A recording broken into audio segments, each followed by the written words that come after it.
Baik, dalam surah Zalzalah. Surah ini mempunyai 8 ayat. Satu penamaan surah Al-Zalzalah. Penamaan surah Al-Zalzalah. Zalzalah ni surah yang keberapa ni? 98. 99. Dan dia adalah surah Madaniyah yang diturunkan selepas hijrah dan mengandungi 8 ayat. Baik. Penamaan surah dinamakan surah Al-Zalzalah ataupun Zilzal. Kerana dia dimulailah dengan pemberitahuan tentang terjadinya zilzal ni adalah gempa yang dahsyat.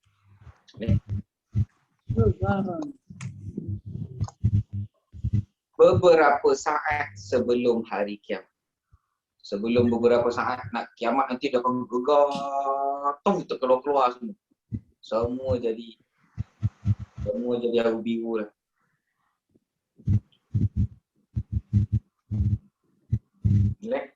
Surah ini merupakan surah Madaniyah, tetapi Ibnu Katsir mengatakan surah Makkiyah.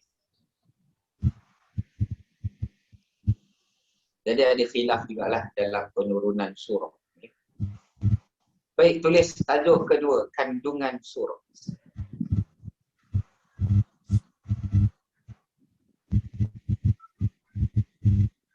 Baik, kandungan surah ni uslub. Uslub ni tahu tak uslubnya? Uslub ni maknanya kaedah penulisan. Kaedah penulisan. Kaedah penulisan surah ini adalah Madaniyah. Macam kaedah surah yang turun dekat Mekah. Masa ayat turun kat Mekah, ayat dia cara penulisan dia lain.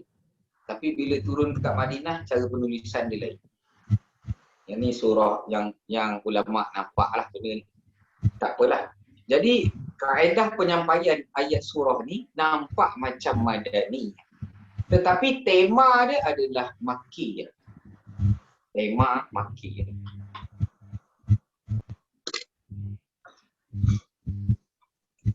Kerana apa Makkiyah? Kerana dia masih menceritakan mengenai kiamat ni lah. Hari yang sangat mencengkam. Selalunya cerita pasal kiamat ni surah Makkiyah.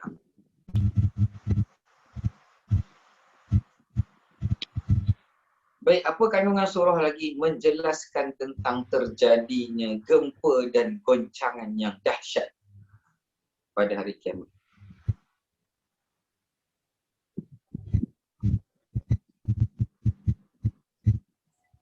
Boleh? Orang yang ada dekat atas bumi akan berantakan. Dan orang yang berada di dalam kubur akan tersembur keluar. Semua tercampak-campak. Allah akan hancurkan semualah. Orang yang mati terpendam di perut bumi akan tersembur keluar. Saat itu seluruh manusia keluar sesuai dengan amalan.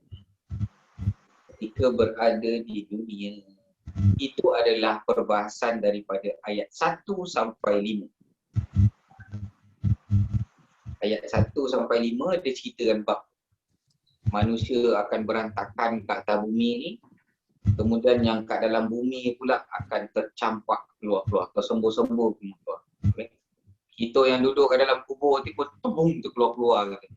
Tak meletup lah, bumi dah meletup. Memang tersembur lah. Okay. Baik, kemudian daripada ayat 6 sampai ayat 8 cerita pasal apa? Cerita pasal kita akan jumpa semuanya di mahsyar. Okay. Maka penceritaan dia ada 2 topik lah. Kiamat 1, perkumpulan untuk dihisap di mahsyar. Maka saat itu akan terpecahlah kepada 2 kelompok manusia. Satu yang bahagialah iaitu ahli syurga. Dan satu lagi golongan yang derita iaitu ahli neraka. Baik, tulis tajuk seterusnya. Sebab turunnya surah ini. Jadi ada beberapa tajuk lah, tajuk-tajuk besar.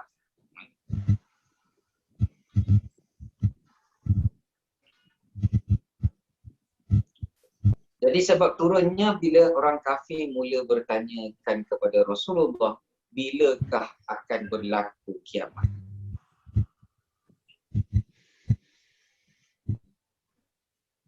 Lalu oleh kerana itu Allah menjelaskan kepada mereka dalam surah ini tentang tanda-tanda hari kiamat sahaja. Allah tak terangkan bila, tapi Allah terangkan tanda-tanda agar mereka mengetahui bahawa hari kiamatnya hanya Allah sahaja yang mengetahui.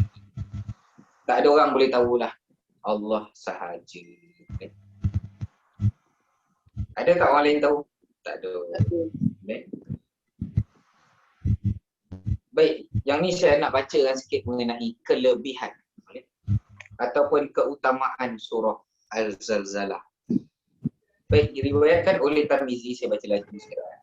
Abu Daud dan Nasa'i dari Abdullah bin Amr, dia berkata, pada suatu ketika ada seorang lelaki datang kepada Rasulullah. Dia berkata, bacakanlah aku Al-Quran wahai Rasulullah. Beliau menjawab, bacalah 3 surah. Surah ini dimulai dengan kalimah Ra. Lelaki itu terus menjawab, aku sudah tua, hatiku keras dan lisanku telah tebal. Maknanya susahlah nak baca surah-surah panjang ni. Beliau bersabda, kalau begitu bacalah 3 surah yang dimulai dengan Hamim. Wih, payah juga tu surah Hamim ni. Lalu lelaki tersebut menjawab dengan jawapan yang sama. Beliau bersabda, kalau begitu bacalah 3 surah yang dimulakan dengan tasbih. Subhanallahi ma fis sama'. Lelaki itu masih menjawab dengan jawapan yang sama. Wahai Rasulullah, bacakan kepadaku surah yang mencakupi kesemuanya. Lantas dia membacakan surah Al-Zalzalah hingga ketika beliau selesai membacanya. Ketika beliau selesai membacanya, lelaki tersebut berkata, dia baca surah Al-Zalzalah tu, lelaki itu mula berkata kepada Nabi, demi zat yang mengutuskanmu dengan kebenaran sebagai seorang Nabi, aku tidak akan menambah dan membaca surah itu selamanya. Menambah daripada surah itu yang Nabi ajarkan selama-lamanya. Kemudian lelaki itu pergi, lantas Rasulullah bersabda, berbahagialah lelaki itu, berbahagialah lelaki itu. Lantas bersabda, datangkan lelaki tersebut. Lelaki tersebut mendatangi beliau dan beliau bersabda kepadanya, aku diutuskan dengan hari kurban.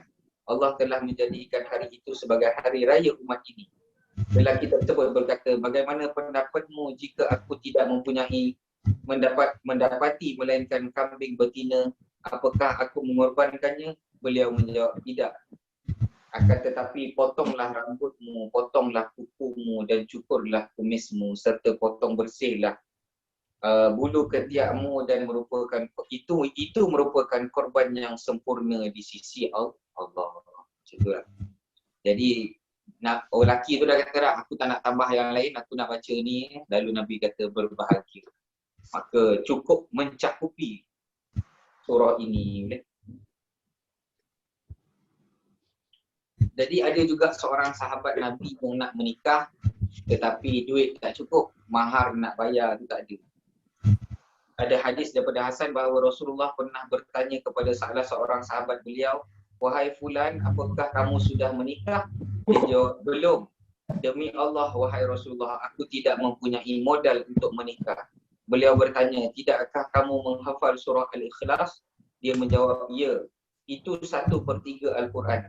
Kemudian beliau bertanya, tidakkah kamu menghafal surah An-Nasru? Iza ja'a nasrullah.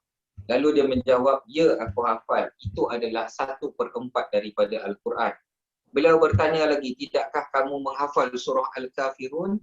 Dia menjawab, ya, itu 1/4 Al-Quran. Lalu Nabi bertanya lagi, tidakkah kamu hafal surah Al-Zilzal? Dia menjawab, ya. Beliau bersabda, itu 1/4 Quran. Menikahlah, menikahlah, menikahlah. Nabi suruh dia kahwin.